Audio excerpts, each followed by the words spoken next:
Hey, everybody, what's going on? It is James here with Crypto Common Sense, aka 3 Beaks Trading, and it is currently 2 a.m. my time. But I was laying in bed, I was watching television, and I kept getting alerts on my phone, so I thought, what in the world? Pulled the phone out, saw the market crashing, finished watching my movie, came to my desk to check things out. So it's interesting what's happening right now because we're not seeing it in the charts yet over on TradingView. The actual pre-market hasn't yet started. It's about to soon. But if you go over to Robinhood, Robinhood has 24-hour markets on a lot of stuff. Right now, QQQ on Robinhood is trading at roughly $423 when I checked a few minutes ago. There are certain stocks that are down 10 and 20%. So, for example, we can see here that MicroStrategy is down over 20% overnight. This up here was NVIDIA, 13%. Apple was 10%. And you can see here, QQQ is down over 5%. And this is something, this is the way it usually works, right? For years, I warned about the danger of, being bullish on Bitcoin where the QQQ and the stock market was long overdue for correction. And I said time and time again, be careful, because if the QQQ melts down, Bitcoin is not a hedge, as a lot of people like to pretend it is. Bitcoin is a risk-on asset. And we're seeing that behavior right now, just like we've seen time and time again in the past. Bitcoin is selling off because the stock market is selling off. Now, there's some things about the sell-off that it's important to be aware of. This is from TradingView here. Apparently, the Japanese stock market is having a rough time as well. It's had its worst single-day plunge since 1987. Markets are going to do what markets are going to do, and when you're newer to the market, it's easy to panic or get overly excited, either one. And the reality is there's always opportunity. If this is a pullback in a bull market, we should see some strength, and there should be some opportunities for some longs. If it is the beginning of a bear market, a real bear market, like a 2000.com bubble type of deal, then it may be some painful bumps ahead. Who knows? But either way, it's just a bunch of opportunity. Especially bear markets. Bear markets are the best opportunity ever.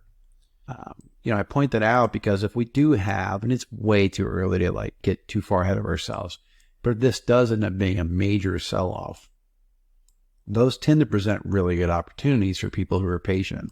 The people who get in trouble during bear markets, and again, this has not yet been proven to be a bear market, the people who get in trouble during those are the people who just start throwing money in, which is what I did in 2018, right? I was just throwing money in every week, just throwing money, just keep going down, down, down, down, down. That's how you get in real trouble, okay? So what I would say about Bitcoin is it has lost some pretty important levels right now. It's obviously lost its 19-week moving average. It did exactly what I had talked about a few weeks ago. I said, look, we need to take this back out, and we need to stay above it. We don't want to see it go above it and then fall right back down, which is what it did. And this is why I didn't want to see that. Now we have a 19-week moving average that's actually curling down, which is a very bearish sign. So it has taken out that level. It's also taken out some important levels on the daily. 50 daily average didn't hold. It's now curling down. The 200 daily average didn't hold. It's still curling, still sloped up, but we're well below it.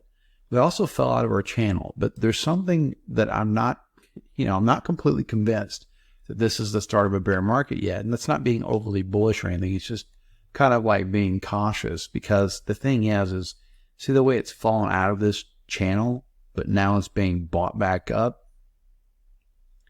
I always get real suspicious when I see stuff like that, because time and time again, I've seen where markets will move beyond a level of support or a level of resistance, only to immediately whipsaw back the other way and trap one side or the other.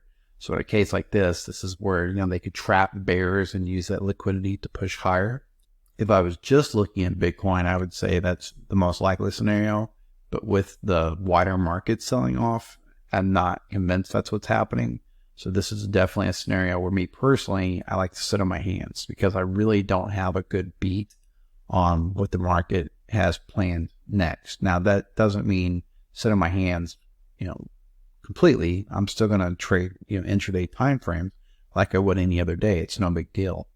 But as far as any larger time frames, I'm not interested in opening any positions on those because I really don't know. I don't know whether this is going to be a fake out and this is going to whipsaw back up, or whether this is going to be a topping pattern, because, it is now.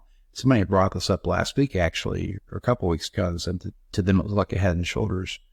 And I told them at the time that I didn't disagree with them. I just didn't see the pattern yet. And so I think they were maybe, and I don't want to speak for them because maybe I'm misunderstanding, but I think they were maybe kind of like front running the market a little bit, predicting what was going to happen. Because when I look at this now, it's very, definitely see a head and shoulders in there. It's leaned to the right, which is actually the most bearish type of head and shoulders there is when it's sloped down like that. And one thing I mentioned to them on Facebook was I would want to see some increased volume on the right shoulder if it came to be. And if we put volume on here, it's not a huge increase yet, but there was a little bump in volume on this red bar. And of course, this red bar here is just beginning, so we won't know yet.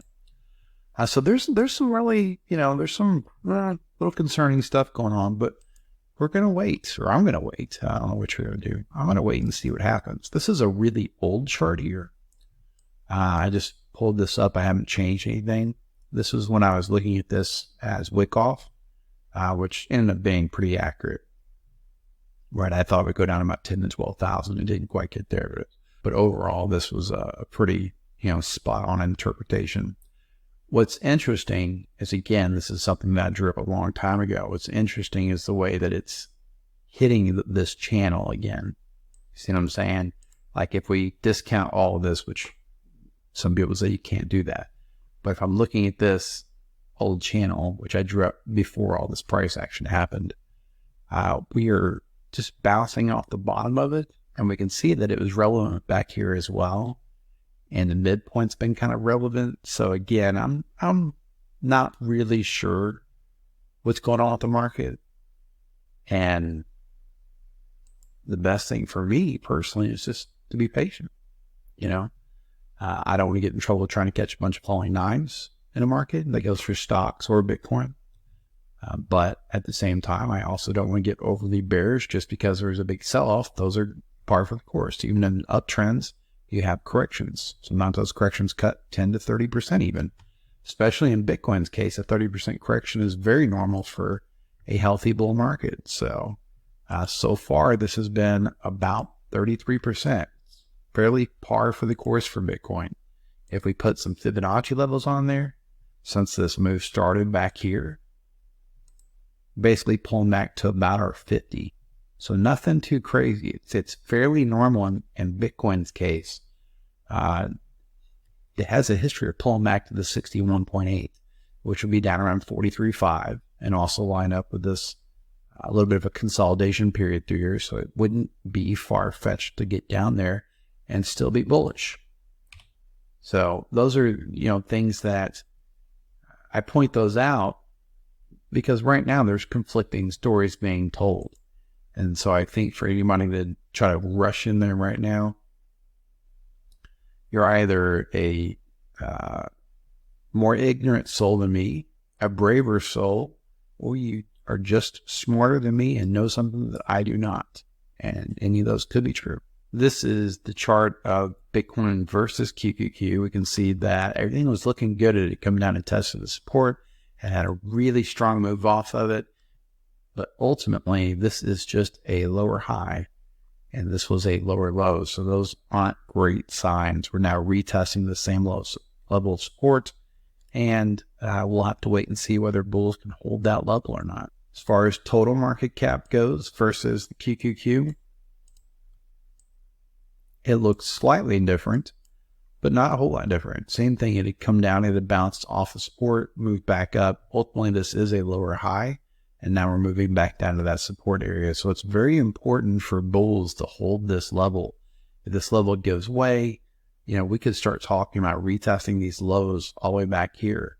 And of course, if those give way, then we could start talking about, testing levels even beyond that. But so far, this has been pretty textbook. We had a high connect to a second high, gave us a trend line, and that trend line has been respected through here. So what I would want to see from bulls is some pushback here where they can take out this downtrend and start putting in a series of higher highs and higher lows. And that would be a sign to me that this was probably a correction and nothing more. But if we start moving down further, then again, we have to reevaluate the cards and maybe take a second look. Overall, it's going to be interesting to see where the market opens at today. Again, it's 2:14 my time, so 3:14 Eastern time. So it's quite a ways off where the market opens, but I am curious to see what it does.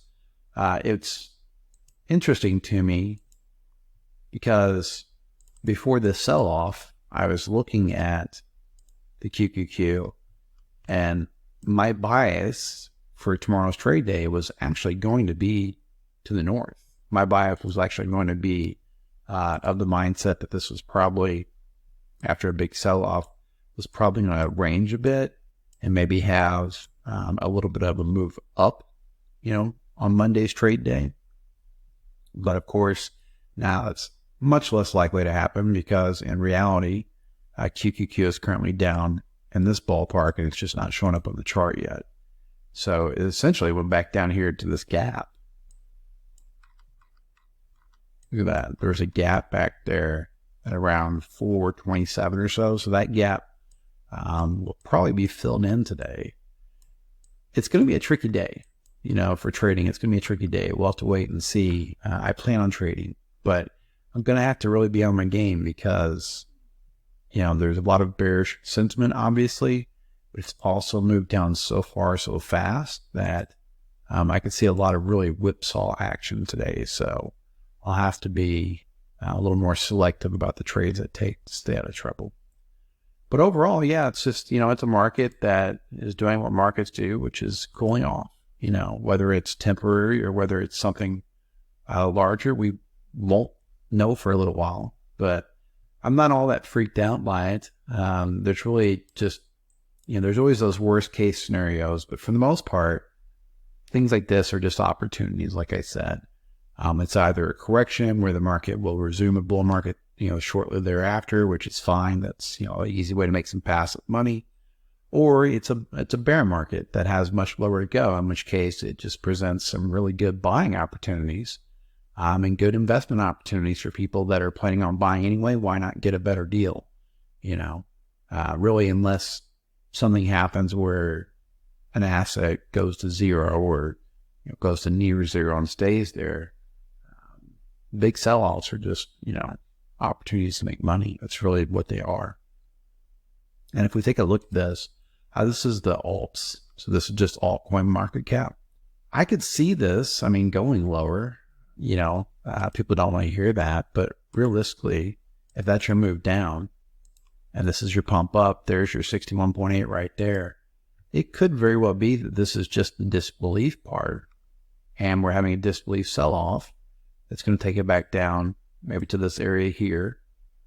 And then maybe it starts a new bull market or, nastier case is that this is actually one big downtrend that will end up looking something like this. Let's put it on a log chart.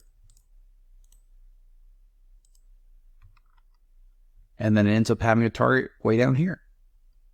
Who knows? Time will tell. I think the biggest thing is I decided to shoot a video because I know how emotional it can be. Oh, look at how pretty charts are. I know, I'm a weirdo. To me, that's gorgeous, watching these lows come down and hit those old highs. But, the longer you do this, the more you realize, these things are not,